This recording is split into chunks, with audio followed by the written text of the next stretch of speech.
political issues that spanned across the whole spectrum. What it caused was the inflationary concerns at many places for various commodities. In India, we are seeing inflationary concerns on pulses, on edible oil. Thankfully, sugar this time was a controlled commodity, so we didn't have those inflationary concerns on sugar. Otherwise, things probably would have been worse. And every time you see price going up, one, their food versus fuel debate, because a lot of inflation on edible oil is caused because of the biodiesel mandates. And these biodiesel mandates itself are undergoing change because of the response of various governments due to COVID situation and the prices. What it means for value chain participants is at times a very big loss or a windfall profit.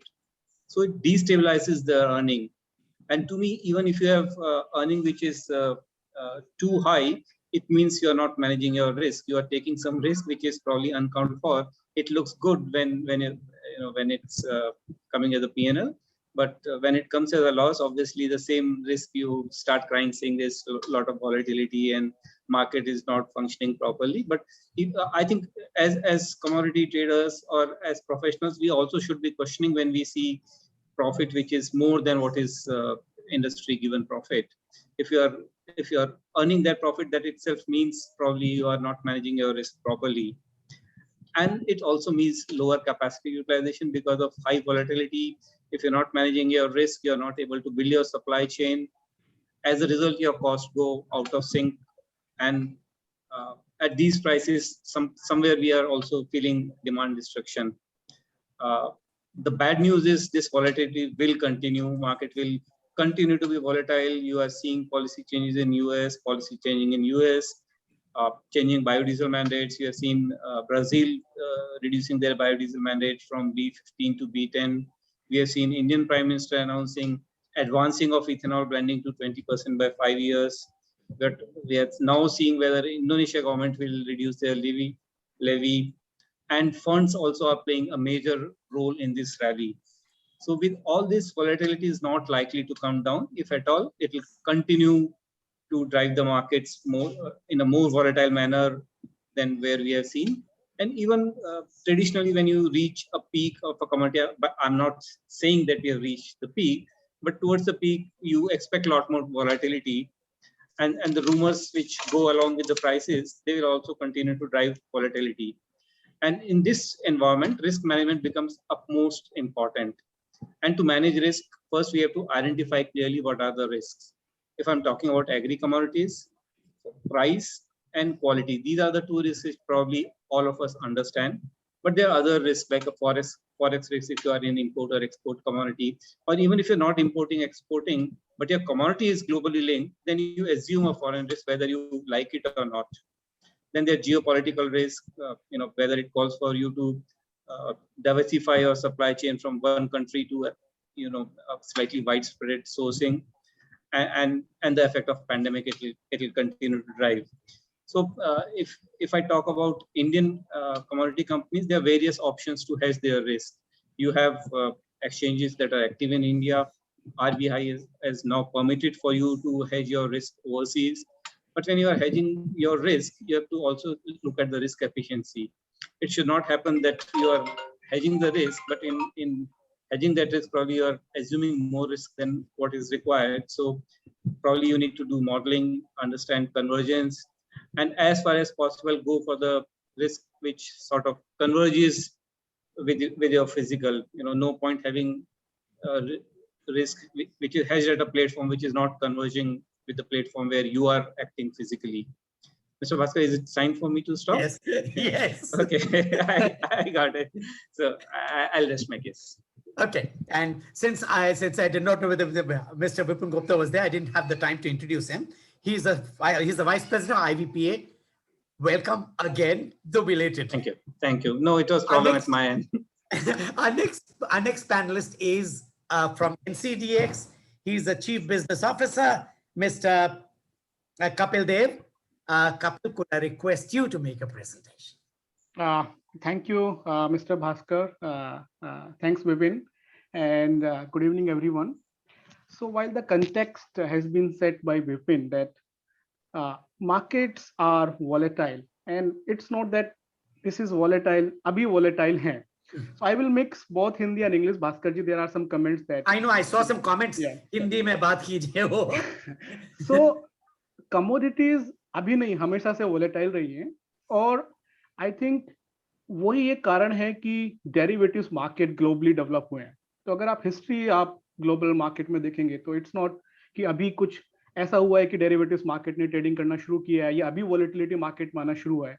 Commodities बहुत सारे factors हैं जो कि कुछ विपिन ने बोले हैं, कुछ हमें पता होते हैं, कुछ हमें नहीं पता होते हैं, बट कहीं ना कहीं एक रिस्क जो है वो कमोडिटीज प्राइसेस में हमेशा रहता है.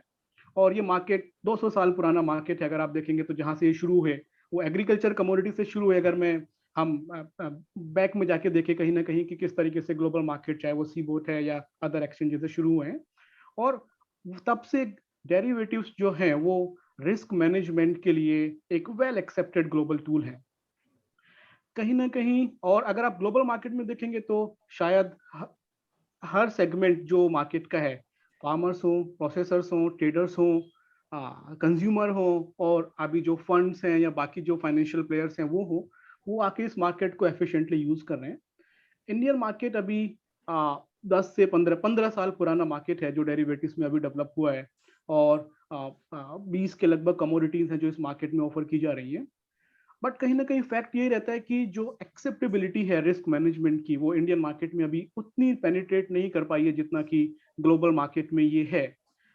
जहाँ की हम ग्लोबल मार्केट को बहुत कीनली फॉलो करते हैं. सीबोट और सीपीओ के प्राइसेस शायद जो भी ऑयल इंडस्ट्रीज में ट्रेड करते हैं सबको पता होगा, उनकी एक्सेप्टेंस भी है, एक्सेप्टेबिलिटी भी है, कोई क्वेश्चन मार्क भी नहीं आया है. बट जैसा कि आपने बोला भास्कर जी कि कहीं ना कहीं इंडियन मार्केट में इस तरह के डाउट्स बीच बीच में आते रहते हैं कि प्राइसेस ऊपर या नीचे हैं तो कौन रेस्पॉन्सिबल है. और आई थिंक सारे फंडामेंटल फैक्टर्स को छोड़ के हम पॉलिसीज या कहीं ना कहीं एक्सचेंज की तरफ आते हैं. और आई थिंक ये जो हमारा आज का एफर्ट्स है वो इसी लाइन में है कि किस तरीके से ये जो एक अंडरस्टैंडिंग का गैप है जो इस मार्केट को यूज करने वाले लोग हैं और जो इस मार्केट को प्रोवाइड करने वाले लोग हैं एक्सचेंज से भी, किस तरीके से एक कॉमन पॉइंट पर डिस्कशन कर सकते हैं.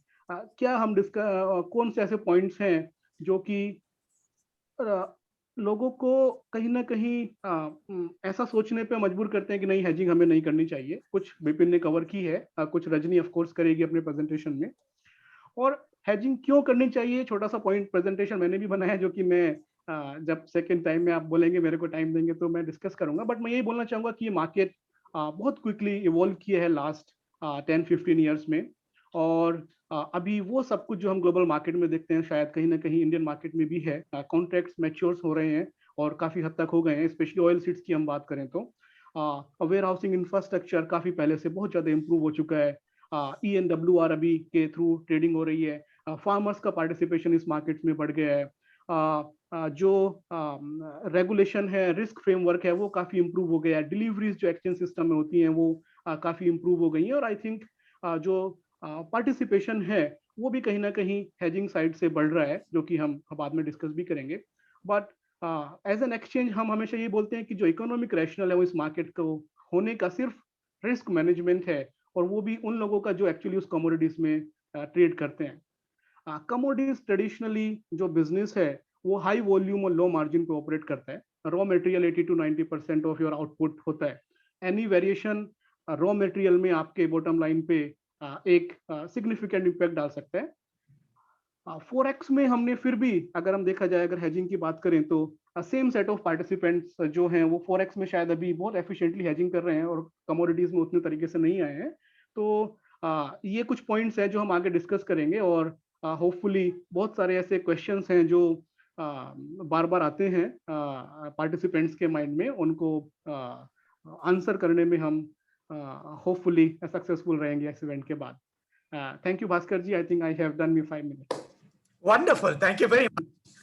Thank you very much. Now, could I request Mr. Narendra Vadhwa to come in? He is the president of the CPAI, and he's going to present his views. He has another webinar to attend, so he can come in. Please, sir. Thank you, Bhaskar ji. Thank you, Kapil ji. Thanks for associating with us in this hedging program. We did one program, I think 10 days back also, and this is a part of series. I think we'll be taking we'll be doing more programs on hedging. As I attended one of the ISO meeting when they discussed that for financial inclusion and inclusion in the market, best way is to educate. So this is a process of education, so I'll go back to the year 2004-5 when the exchanges were made. The very purpose was that, to have a efficient price discovery and price hedging. So in the word, I have discussed it earlier also, the spots markets were created and around that derivatives markets are developed. But in India, we could develop the derivative markets, and now we are trying to link the spot market with the derivative market. Yes. So, but it is in the right direction. I think we are going in a right direction. There is a huge opportunity in the commodities market. Before this COVID, we were discussing about the 5 trillion economy. And, one of the study by McKinsey says that 40% of this 5 trillion, if it comes, it will come from the commodities market. So we have to ensure that the ecosystem is, healthy enough to reap the benefit of these derivative markets. And so I am from CPI, as you have just mentioned. We are the apex body of the commodities participants, and we have a members from MCX, NCDX, NSE, all exchanges, and we have 4 regions. So I'll discuss something about, because we have a different audience today. So I think I must, introduce myself in a proper way. So we have earned recognition and appreciation from government, and that's why we have been added. I've been added to the CDAC committee of the SEBI. So I'm part of that. CPI is part of that. We are in risk review committee of the SEBI.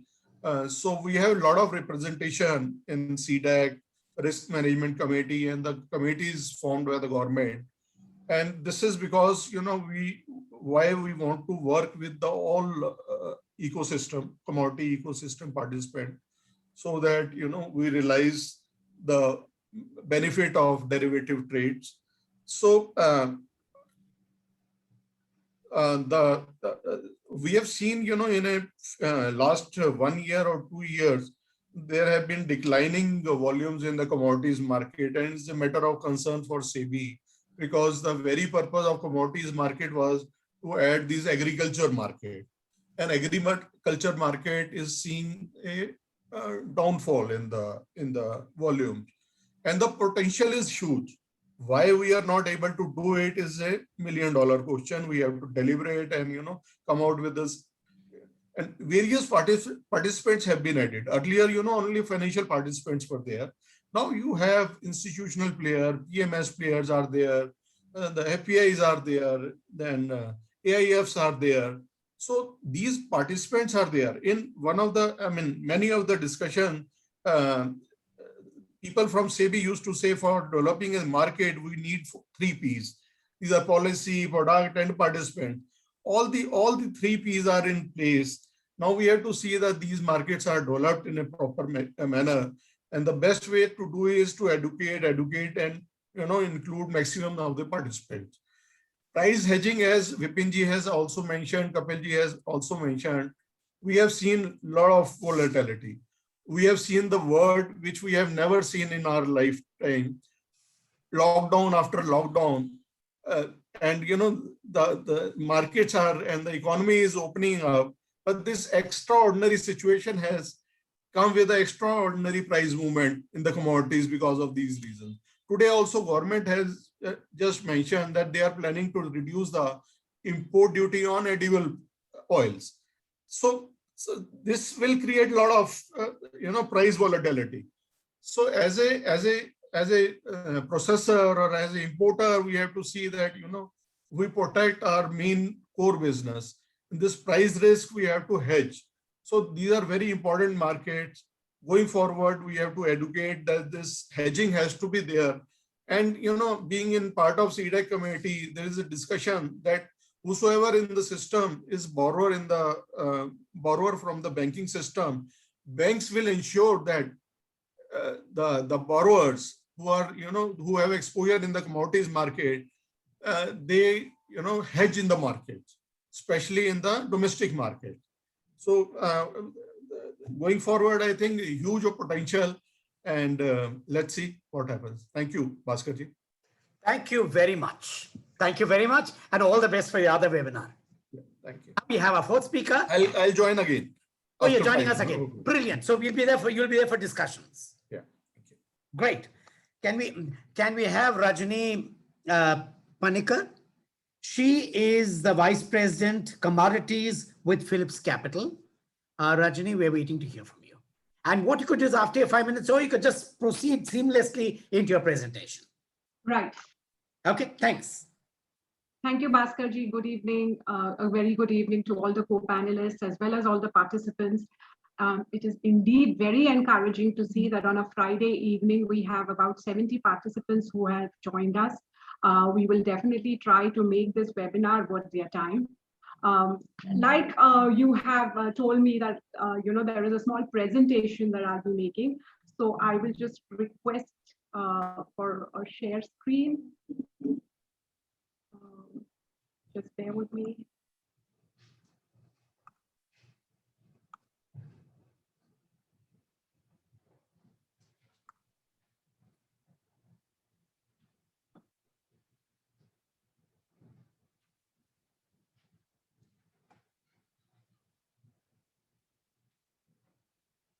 Sorry, just a minute.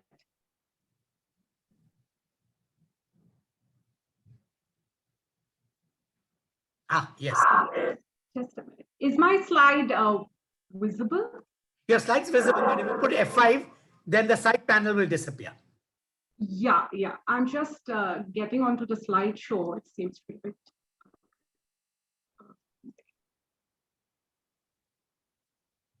So is this perfect? It's perfect now? Perfect. Okay, all right.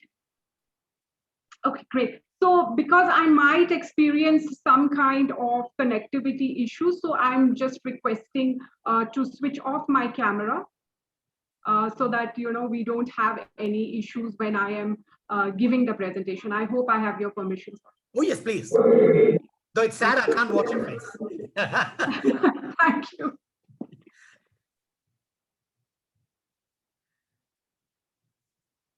Right.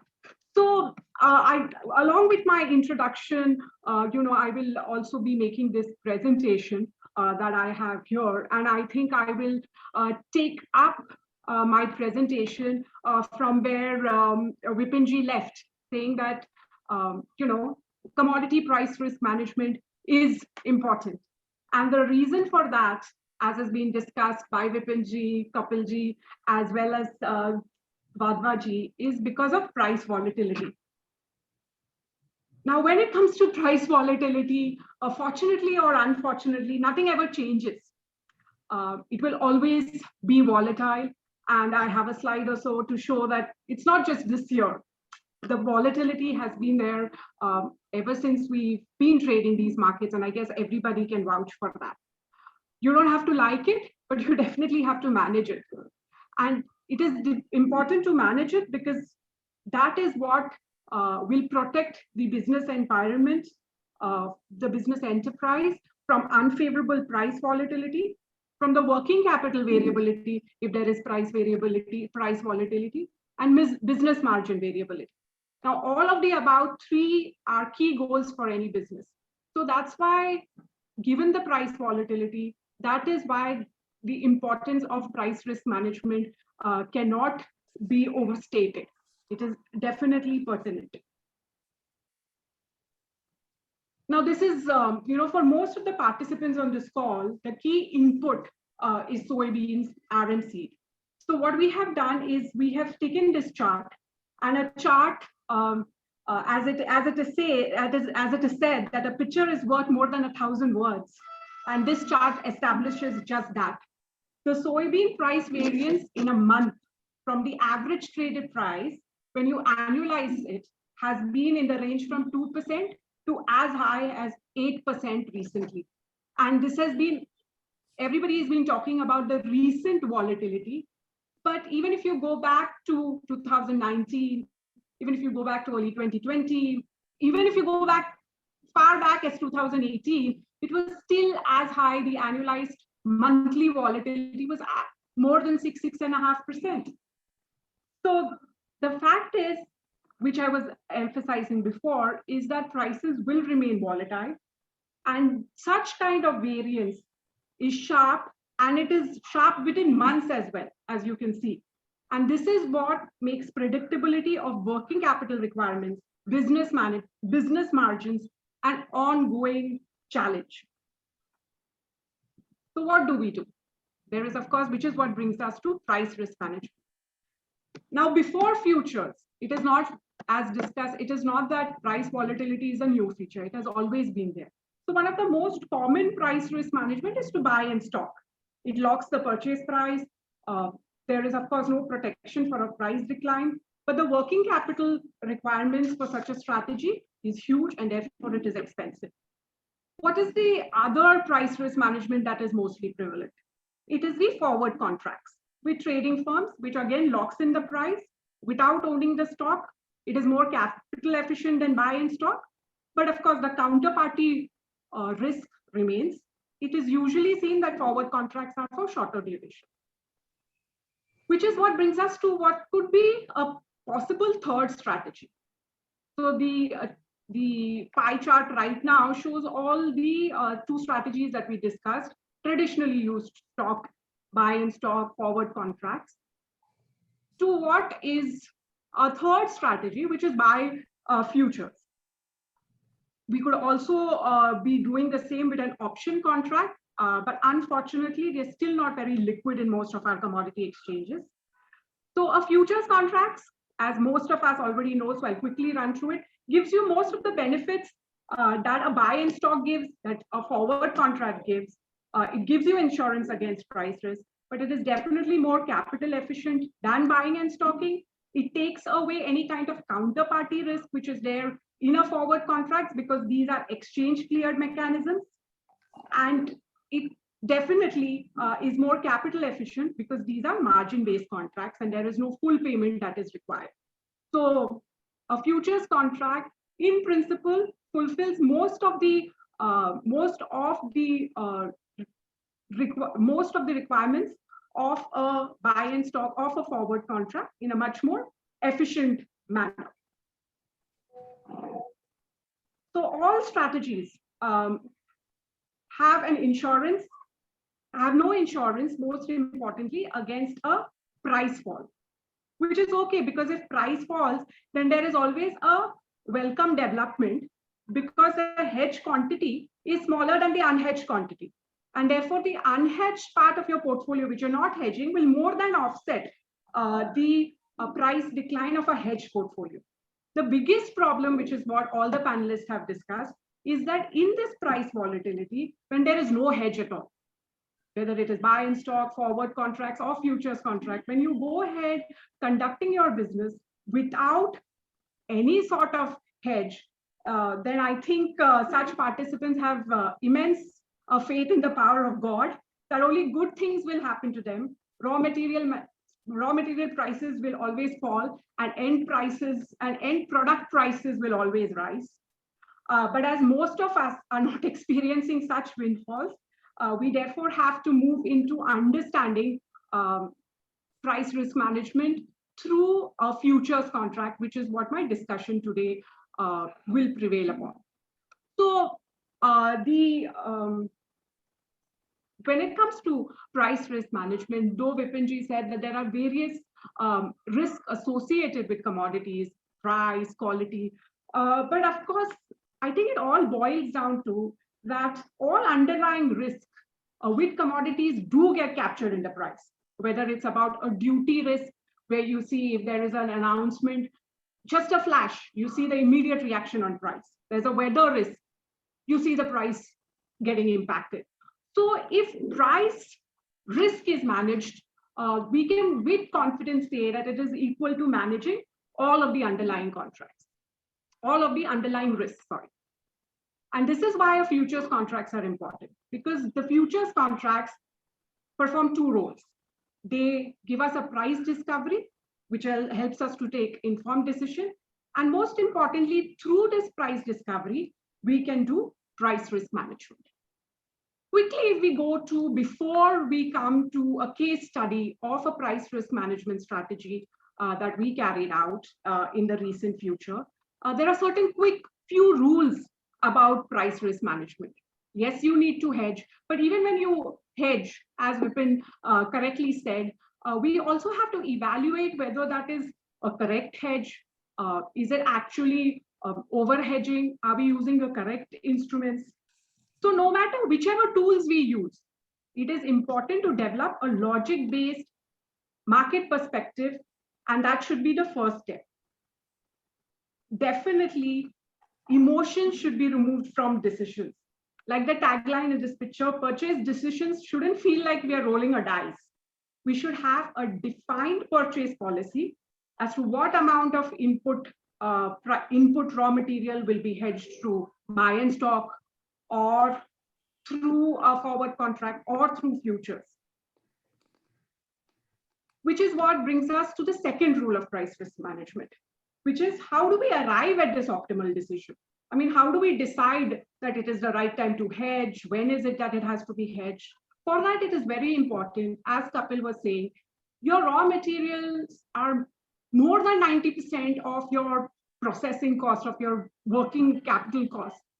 So such a high input definitely needs objective decision making when it comes to hedging its underlying price risk. So for that, it is very pertinent. It could either be in-house reliable information seeking process, or outsourced. There are many such agencies that are doing very good work on the demand and supply conditions of the commodity that you all are purchasing, which is very important to be understood when it comes to developing a procurement policy. Because like we have been emphasizing, it is a large part of your input cost, and therefore needs careful information building to arrive at a decision. We have to keep track of macroeconomic indicators because commodities gets impacted by everything, geopolitical affairs, by currencies. So therefore, in order to build an efficient price risk management, you have to have some very key objective decision-making process behind it. And of course, one of the factors that can also help for price risk management is that we have to be monitoring the spot and the futures price trend of commodities. It has been, as discussed by Kapil, that every time prices rise, what gets questioned is the liquidity on the exchange. Everybody says that it is very illiquid, therefore the price discovery is not correct. So to that, I would just like to add that despite the low liquidity, the price discovery on the futures contract is pan-India. Even as Phillip Capital, which are members of the exchange, we have participants from all parts of India. So when you take that to the exchange, that means that as an exchange, the participation will only have increased pan-India. And therefore, when you see a price flashing on the screen of a commodity exchange, do understand that it is a pan-India price discovery. Despite the illiquidity, which we understand, it definitely gives you an efficient price discovery than what you get in a spot market. By just calling up a spot indoor trader for soybeans, that price that he is able to give you, or 10 different spot market traders will be able to give you, will more or less be localized. But what you see on an exchange platform is discovered by participants across India, and therefore it gives you that efficiency of price discovery, and we should use that to manage risk. So based on the objective analysis, you need to define the decision for buying, whether it's buy in stock or forward contracts or a futures contract. Because after all, like I said, the processing cost for soybeans, which is one of the major inputs for most of the veg oil producers in India, is about 1,500 to 2,000 metric tons, whereas the value of soybeans is 70,000 metric tons. So the purchase decision of a raw material, which is 97 to 98% of the cost of operations, needs to be based on an informative, objective decision-making process. So this brings us to the third rule, to be always ready to seize the opportunity. It shouldn't, market volatility will not give us the time to ponder on decisions. We have to make decisions and we have to execute it without market volatility impacting it. Now, all of these about 3 points or the rules that I said, they sound very fancy. They sound very textbook-like, very easy to say, but can it be implemented? So that is what brings me to my case study.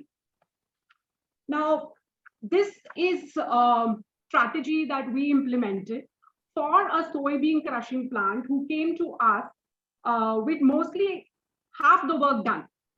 They had a very clear objective based on the well-researched viewpoint that soybean supply for the season is low, both within India and in global markets, and soybean prices could rise. So this was around October of 2020. And the perspective was also very clear by the crushing plant that they had a crushing capacity of around 45,000 metric tons on a monthly basis.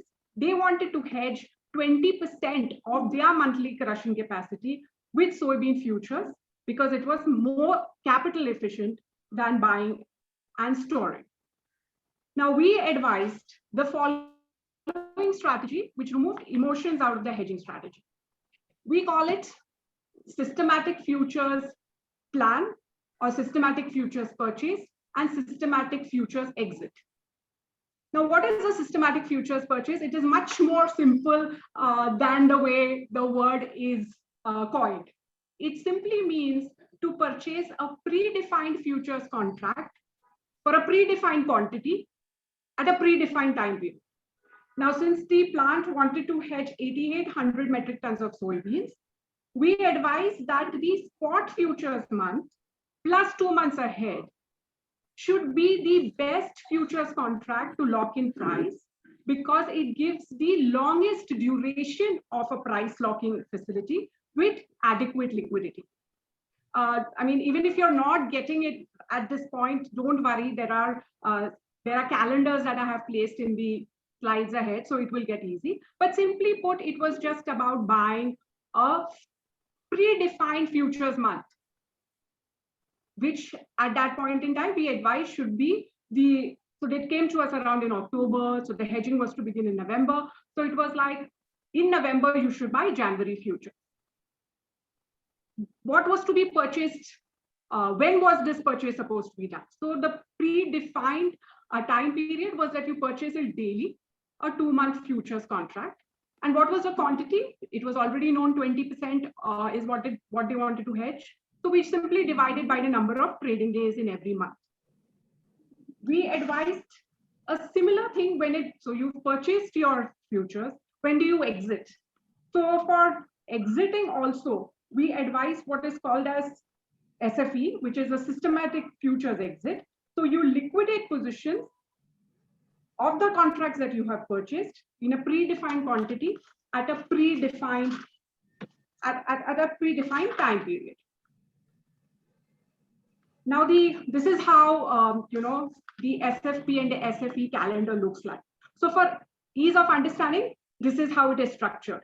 There's a purchase month, there's a contract expiry month, and there is an exit month. So in November, like in our case study, when we initiated the strategy, we bought Jan futures. And in December, we bought February futures. And when it came to January, the expiry month, the first 5 days of January was used to exit from the contracts that was bought in November for the January contract month expiry. Similarly, this is how we followed it up with all the months. So in November, you buy the January futures. In December, you buy February.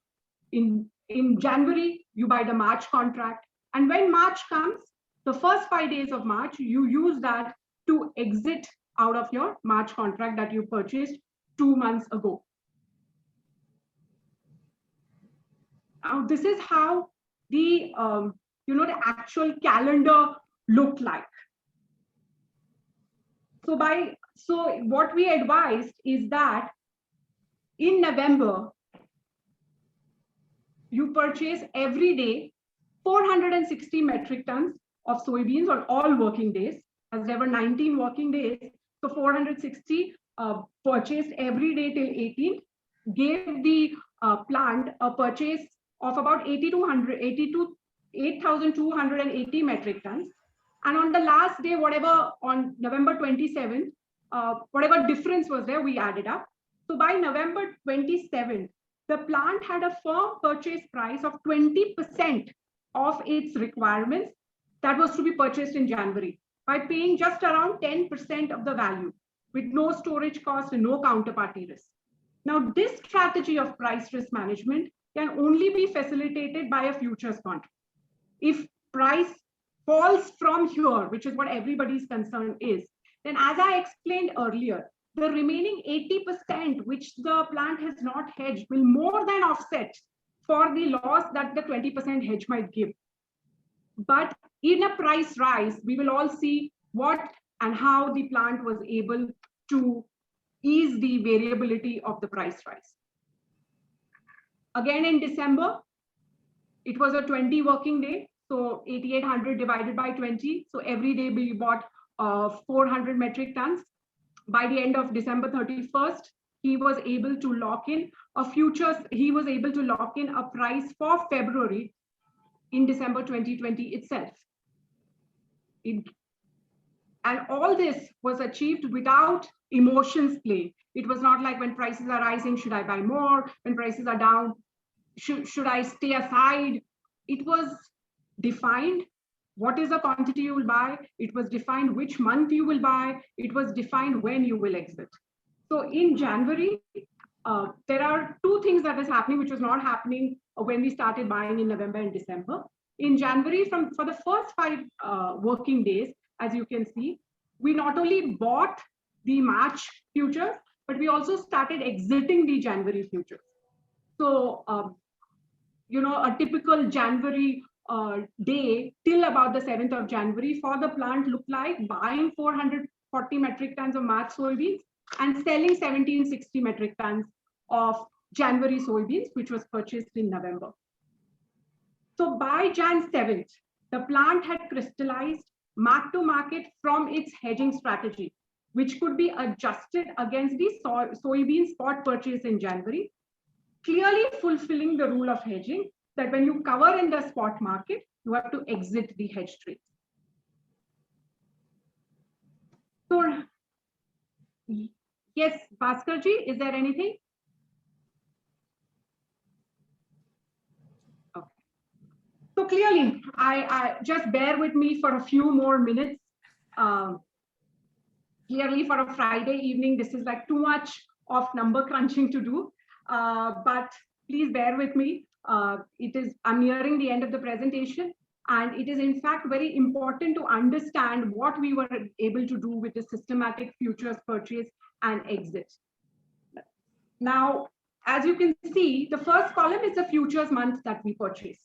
The column A is the average purchase price of your January futures, which was locked in 2 months ago.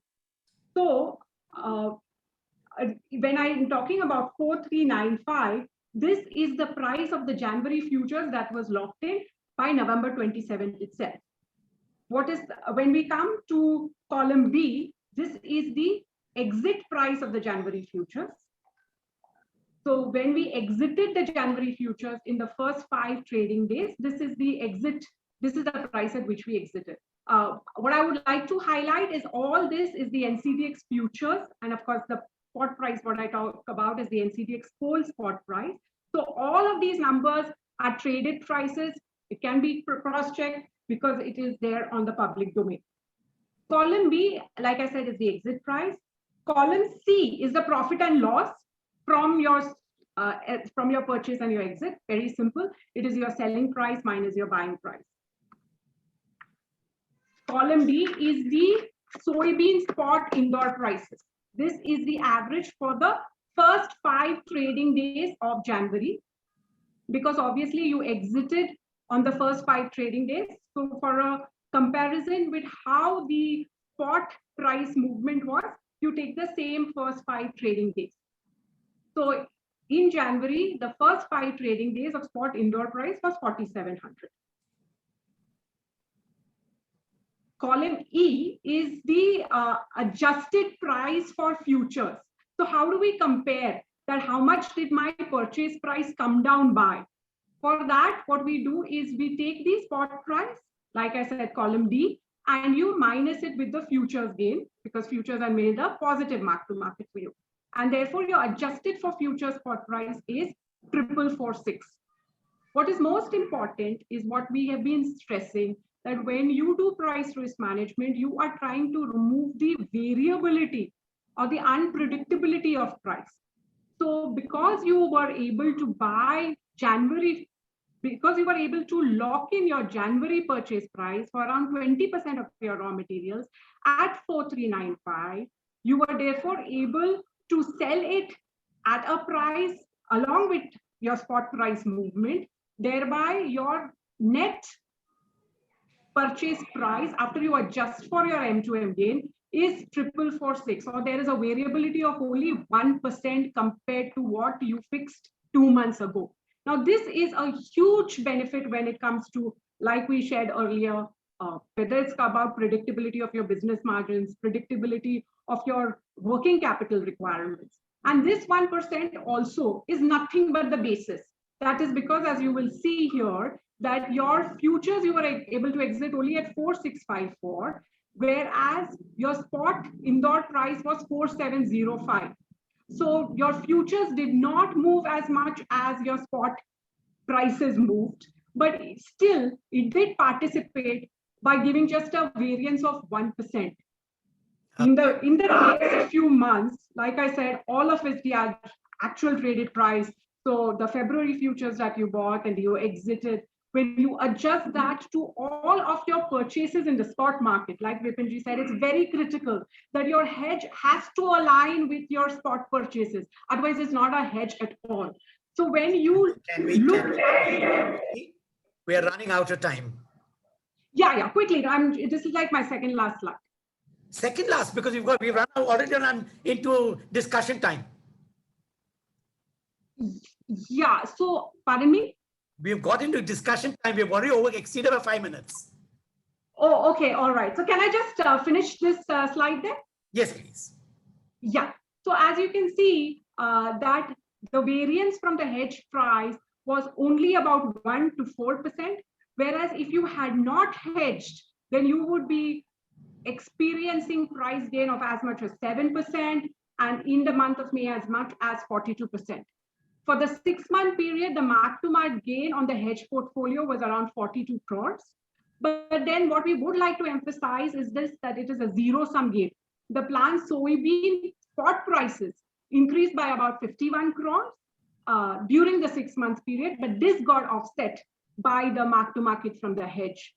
So that is, and if we quickly see, if we back-tested this a year ago, if this was usually considered an exception year, then even in the year 2020, by hedging through a systematic futures purchase and exit, you were able to restrict the variability of your spot price variance to about 2% a month to 4%, whereas without a hedge, you would have seen a decline of 10% in certain months, but also an increase of 12% in your spot purchase price. So this, in effect, is the benefit that you can get with an efficient price risk management that is disciplined, that takes away emotions, and is based on a perspective and well-researched basis. That's it, sir. Sorry for extending the time. Thank you. No, because time becomes this, and everything goes cascading into. Sorry. Yeah, sorry. Thank you very much. Thank you very much. This was very educative. Unfortunately, I have to work within a certain time constraint, so I have to interrupt every now and then. Okay. Vipinji, I have a question for you. Please, sir. Okay. And when I ask a question to you, after you reply, other panelists are also welcome to give their rejoinders, supplementary answers, whatever you like. It's interactive now. So all I'm addressing the question of Vipinji, it's open actually to all the panelists. The first question I want to ask of you is basically this. There is in the market, undoubtedly. But for the benefit of our audience, as well as for my benefit, Could you explain to me why is volatility greater in commodity markets than in currency markets? For example, in currency markets, the difference is only 1% to 3.5% month to month. But in commodities, for wheat, it was 5 to 11. It was 2.5 to 8. Soy oil, it was 3 to 7. And maize, it was 3 to 10, 9.18. So obviously commodities become more volatile, even though the market is smaller than currency markets. Why? Inherently, even if I don't look at the data, I would like to believe currency would be less volatile, because it's for nations, currency, it's more or less linked on their macroeconomic policies, the budgetary constraints, and the balance of payment position, etc., and growth rates, and whatever is happening on the country policies. It's very much internal, but some link to global trade flows. Whereas in commodity, for any commodity you pick, you have multiple S&D units. Each origin is itself as S&D. At each destination, you have running their own S&Ds. And in between, you have all the logistics constraints, financial constraints, duties, you have policy changes. So all this directly affect commodities. So it's not only the S&D or the macroeconomic factor which is affecting volatility in commodity, it's various other factors, like I said, transportation, duties, logistic constraints, government policies, plus obviously now they're very closely linked to fuel if we talk about edible oil complex. So I would say factors affecting commodities are far more than what they're. So inherently, I would like to believe they are more volatile, and they would remain more volatile than currency. Currency, you can probably classify a few of the currencies which might be more volatile than commodity because of destabilizing conditions in the country, but largely it's commodities which will remain more volatile. That's very intuitive, I would say. Okay. Any other panelists a supplemental answer to this one? Yes, Mr. Bhaskar, I will go with Bipin. The only fact is that volatility in commodities usually does not impact currency, but volatility in currency impact commodities.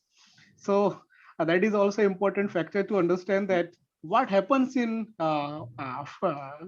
currencies actually have an impact on the commodities prices. And if you see last 1 year, right, the prices, we all the industry people, we know the fundamental, we know the demand supply, but certain things has happened over a period of time. Like nobody has ever thought that Suez will have a ship stuck in it and we will see the volatility in the prices. We have never seen kind of shortages of the container and the labor shortage in the Argentina, kind of these things. Commodities, and over and above, we know that the fact is that the commodities are seasonal in nature, right? It's have a year cycle across the countries. So whatever factors has to be built is to be built either within a period of 10 months fairly, and that's why it lead to higher volatility in comparison to other financial segment where seasonality does not play that kind of role. Okay. Well, any other, or shall I go to the next question? Okay. Then the next question is for Narendra Bhai. Is he there? Okay, he's not come back. Then the next question that I have for both of you and for Rajani also is basically, do you envisage a situation? You said that in the future also we expect this kind of volatility to remain, but do you envisage a kind of situation where in commodities, a government has a right to prevent import of commodities? The government can insulate a country. So is it possible to reduce the risk volatility in commodities? Oh yeah, we can see what's happening on wheat. We can see what's happening on sugar. On wheat, we export if we reach world prices. Otherwise, it's a domestic market. Government with FCI remains the biggest buyer and the supplier. So wheat prices don't show the kind of volatility we see in other commodities. Similarly, on sugar, when we are in surplus, we are exporting by giving subsidy. So and you have a MSP below which mills cannot sell. So prices are rock solid. They don't even move by a rupee. So yes, government can control, but not advisable to control, I would say. No, so No, my yeah. question, in fact, it's a mischievous question. But the mischievous question, the government can I know control. where it's coming from. Why doesn't it control? No, see, government can control it when you are in surplus and you are exporting some commodity. So by banning export, you can depress the price, and by giving the floor price something like MSP for sugar, you can then just allow it to move in a very narrow band. But when you are dependent on imports, and I'm sure your question is more directed towards edible oils. So when so if you're 70% you are dependent on import, how can you control the price? You're a price taker from the world. You're not. You don't set the price. You follow the price. Of course, government can insulate it a bit by playing with the duties, but it's a very that's not something which a free market should be doing. And you have to send the right signals to the farmers so that this cycle is corrected. If you The only way to correct the cycle is to keep an MSP which is high. So farmers come in and grow a future's MSP. Next year's MSP will be this much. Farmers come in, you can insulate the market. MSP alone will not help unless you are able to ensure that farmers are getting MSP. In oilseed, unfortunately, it's very difficult, at least in the current setup, for government to ensure MSP. So it has to provide enabling environment so that prices are above MSP. Okay. Rajni, for you, there's a question for you. You've been assisting corporates to meet the risk management. Can you tell me how many are the farmers enthused? Do farmers take in the options that you offer? What is preventing them if it's such a safe thing? Why do farmers, why do speculators, why do traders not opt for this more wholeheartedly? Well, the way I would like to answer your question is that, things are changing. We have never seen so many farmer producer organization, FPOs as it is called, empaneling on the exchange ever before. So when it comes specifically to farmers, we are definitely seeing a change.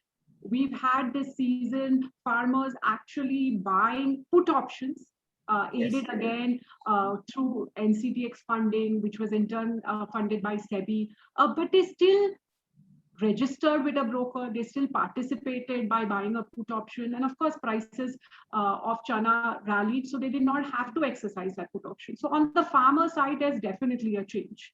We are seeing more participants coming, and that could definitely become a game changer, because otherwise, as edible oil importers, for example, if we have only the large importers participating, then as a hedge, if they're long physical, they will always come and sell on the future side.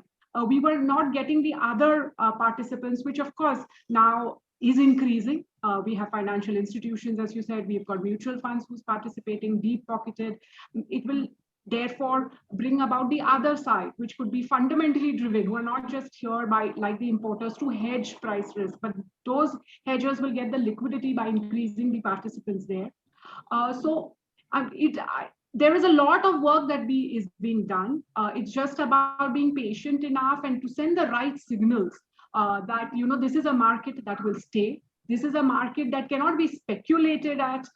This cannot be a market that can be catalyzed, because there is stringent regulatory oversight, stringent regulatory governance or supervision, sorry, is the right word. There's stringent regulatory supervision that is going on. So the right kind of messaging that these markets are here to stay, new kind of participants, including farmers, which I said is going to be a game changer, will change the low liquidity, the high volatility that might arise because of the lower liquidity. And going forward, it will definitely be efficient price discovery mechanism, which sometimes right now gets questioned because of the low liquidity. But like I was talking in my presentation, despite that, one cannot forget that it is a pan-India price discovery and much more efficient than what we have right now, what we otherwise would have had, which is only spot markets. Okay. I'll just ask one more question before I take the questions of the audience, because we are just a little over beyond the specified time limit that we have. And the question is to Kapilji. You run an exchange.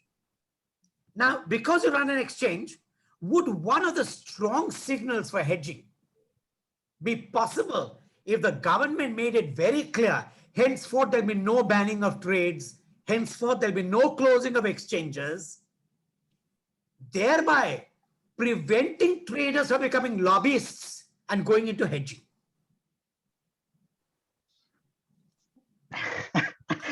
Yeah, the confidence in the ecosystem is the most important when one Yes. comes and start participating. Thankfully, post SEBI, we haven't seen these kind of things coming in, that any contract is suspended or any these kind of step. But what we have seen that slowly and gradually all the missing pieces has been plugged in. Whether it's strengthening the risk framework, whether it's improving the position limit, improving the circuit limit, and moving to the WDR infrastructure support, and Yes. of course allowing rest of the market participants who were not allowed, like funds, AIF, PMSs, even the international hedgers are not allowed, right? These things will definitely give much talked liquidity, though I don't say that a market is semi-liquid or market is liquid. I would say this is the best liquid market we have in the country. Okay. Liquidity comes in comparison to what you trade in the physical market, right? You go to US, you can buy a WR of 10,000 MT in one fine click, right? But in India, 10,000 MT of soybean, you need to do a lot of things. And that's how liquidity is fragmented in the physical and the futures both. And the kind of participation is synced to each other, right? So in that sense, what we trade is, I think, the most liquid market we do have at this point of time. And but yes, the efforts which we are doing, again, I will come back and say that whether it's MSP, whether it's a profit margin for the industry, whether it's a profit margin for the trade, the important is that we are sure what we are going to get by all the efforts which we are going to do, right? Yes, we all run a speculative book as well, but it's important that we know what we are doing, right?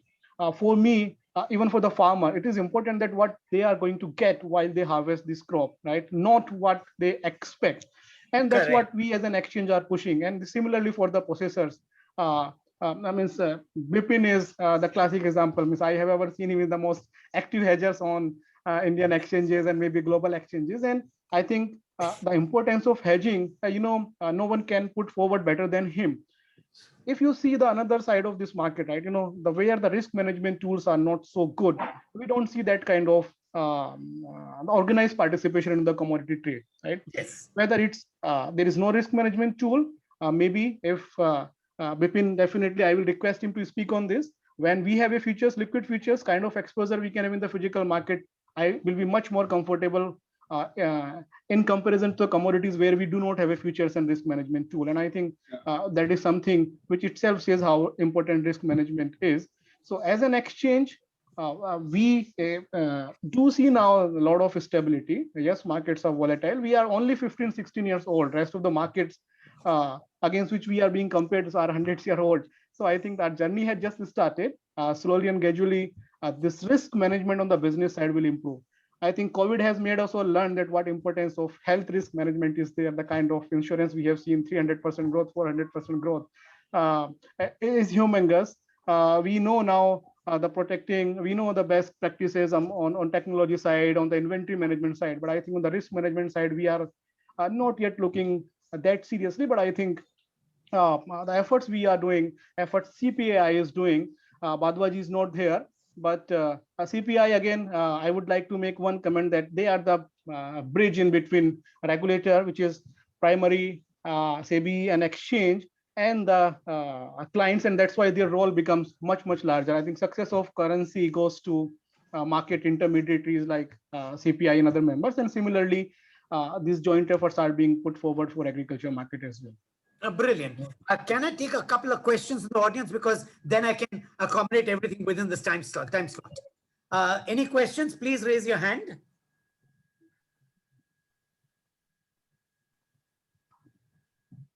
No? Then I have one question. This is from a person called Biswajit. I can't see the full name. Which one would be more beneficial for farmers? Hedging through puts option or through futures? Open to the panelists. Rajni, why don't you take the shot? Beg your pardon? I think Rajni is best placed to answer this. She's the expert. No, I cannot definitely be called the expert when you're on the panel. But yeah, I mean, I think I did address it very briefly in my presentation, saying that I mean, an option contract, if it was liquid, then it is definitely like buying insurance, because you pay the premium. A farmer, for example, buys a put option, pays the premium, and if the price at the time of harvest, when he wants to, is ready to sell the crop, if it is below, he exercises that put option and he's able to sell at the price at which he bought the put option. I mean, unfortunately, the liquidity is not there. There was some amount of participation that we did see in China options coming. So to answer that question, if I have to answer it in one word, obviously options. But given the fact that there is no liquidity right now, maybe just a matter of time, then it makes sense for him to do futures as well. But in futures, there will always be that mark to market that he has to pay, which could become a liquidity problem for farmers. But for now, if more and more farmers could participate, even in the option contract, which the exchange is now running regularly ahead of the key crop harvest, I think it is definitely the right thing to do and a good way to start. Okay. Just to probably, sir, add on to Yes, what Rajni, please. Probably to just add on what Rajni is saying. Yes. Put works beautifully for Indian farmers. You have your weather insurance, but you don't have any insurance for the price. And if you're going through a future mechanism, there is a lot of MTM requirement, margining requirement, and most of the farmers will find it pretty difficult to meet those requirements. Where the option is a one-time cost, you can take it as a cost of a cultivation. So at least the floor is defined. If you see price rally like this on soybean, a farmer had sold us futures, he would be struggling to meet the MPM requirement. And plus he would see, okay, I sold it at 4,000 and price is 8,000. With the put option, is secured. He gets to participate on the upside. Cost is one time, so he doesn't have to worry on MTM requirement. And to me, but to bring them to exercise put option, a lot of education is required. Probably government, when they are giving subsidy, they can subsidize some of the options. I don't know, this is not the forum to say, but there can be some programs whereby farmer is enabled to trade on the program. Many of us are doing CSR programs. Whether can we, through CSR programs, can we enable farmers to pay the premium for options? I think these are the things which will really help the farmer and also develop a far liquid ecosystem for farmers to trade in. It will help all the participants. Okay. Can I ask one question? Because there was no question coming up from the audience, but I'm interested in knowing one small thing. We are talking about FPOs, farmer producer organizations. We are talking about the possibility of federation of FPOs also, which can act as aggregators. Okay. The stronger the aggregation, the less the logistics, possibly the less the volatility. Would that help the farmers? Aggregation will definitely help. It's not only on logistics, it helps on getting better input at a better price. You have better negotiation power both on the sell side and the buy side. And also for the farmers to upgrade themselves in terms of their knowledge base, skill base, these FPOs do help. And then it's not only about that FPO, you build an entire ecosystem. You can have a self-help group around that. So it's the entire ecosystem which develops along with the FPOs. So definitely, it's more like a community help rather than individual farmers struggling for itself. It's not only logistics. I would say benefits are far more than merely logistics. Okay, I've got a question. The person prefers to be anonymous, and I've been requested not to reveal the name. And the question is, production associations have a huge task in front of them to integrate their members on the thought of promoting price risk management. How does IVPA plan to take this forward? It's a question actually to Vipinji. Okay. That's a tough one to answer. So I would say no, it's from the audience. It's not my question. Yeah, no. I would say most of the players in IVPA themselves are very, very aware of risk management, and most of us, you would have seen on various forums, we do talk about risk management. Yes. In terms of spreading awareness through seminars like this, talking at various industry forums, and anybody who wants to, who needs help in getting their risk policies in place, I think we can play a role. We have people who are fairly experienced. We don't mind sharing our knowledge, and if any training sessions are required, and to me, it's more than the producer association today. We want to go next step forward. We want also to integrate supply chain players in risk management, or our end consumers, the food companies, whether they are managing their risk, my supplier, whether they are managing their risk. So because it also helps the producers. If you know your Yes. partners both on the sell side and buy side are hedged, you can trade more freely. Chances of default are that much lower. So I think it's not only amongst us. We want to create the entire ecosystem where people understand risk management and follow it, so that entire industry grows. It's not only about producers to hedge. It's equally important for our suppliers, and also the suppliers. When I'm saying, it can be import or it can be farmers. So I would say they also need to hedge, and also our customers, whether it's an individual oil retailer, distributor, or a food company. I think all of them need to hedge, and we will be very happy in case they want our help in developing their risk processes, understanding of risk management. We will be more than happy to help them. Wonderful. One related question. Okay.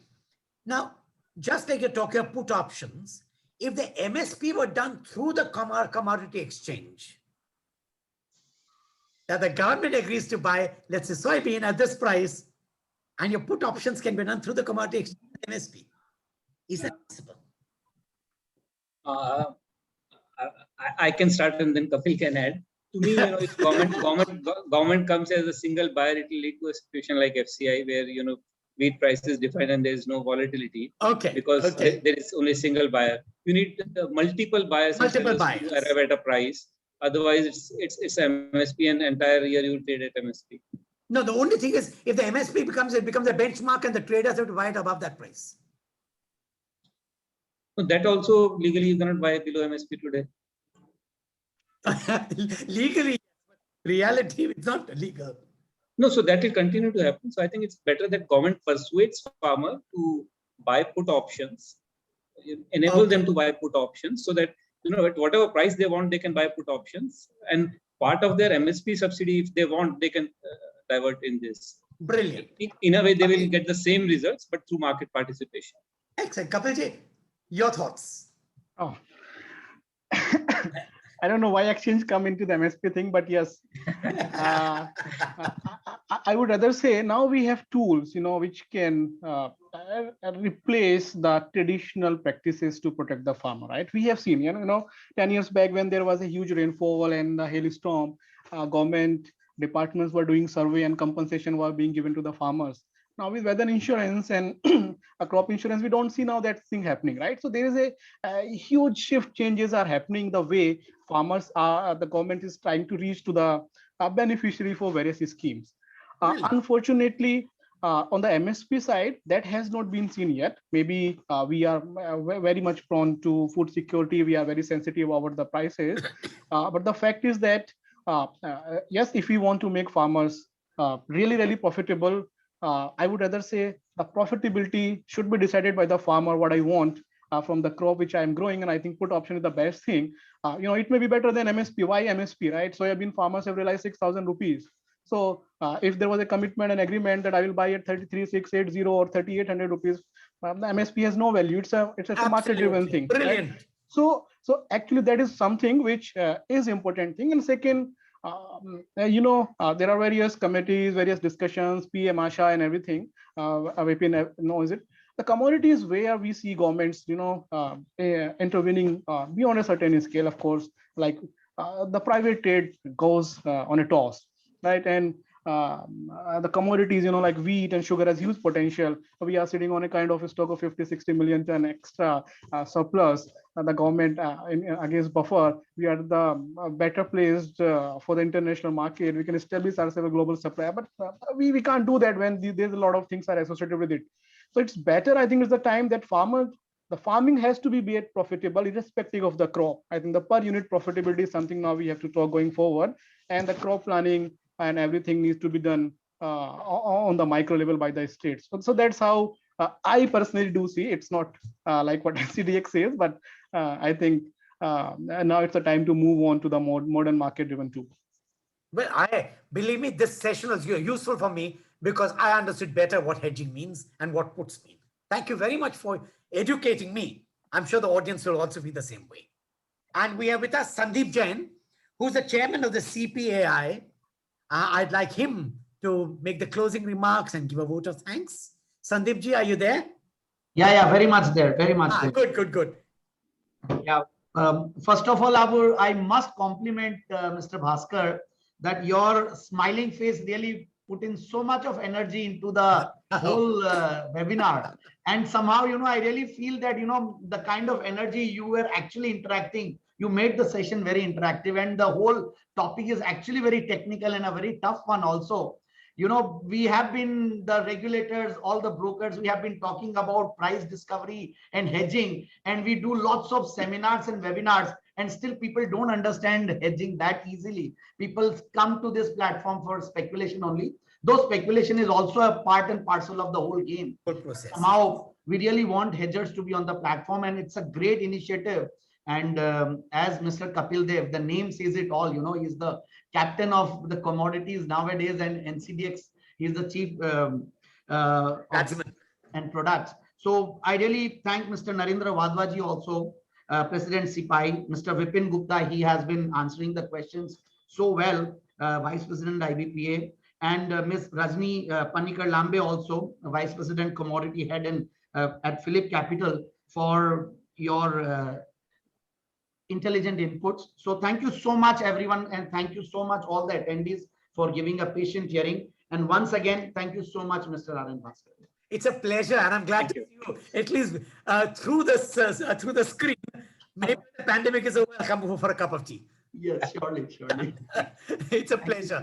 I'd love to meet all of you in person, but Yes, sir. inshallah. Thank you. Thank you. Okay. Thank you. Thank you very much. Thanks, Thank you, Vipinji. Thank you, Rajni. Thank you. Pleasure.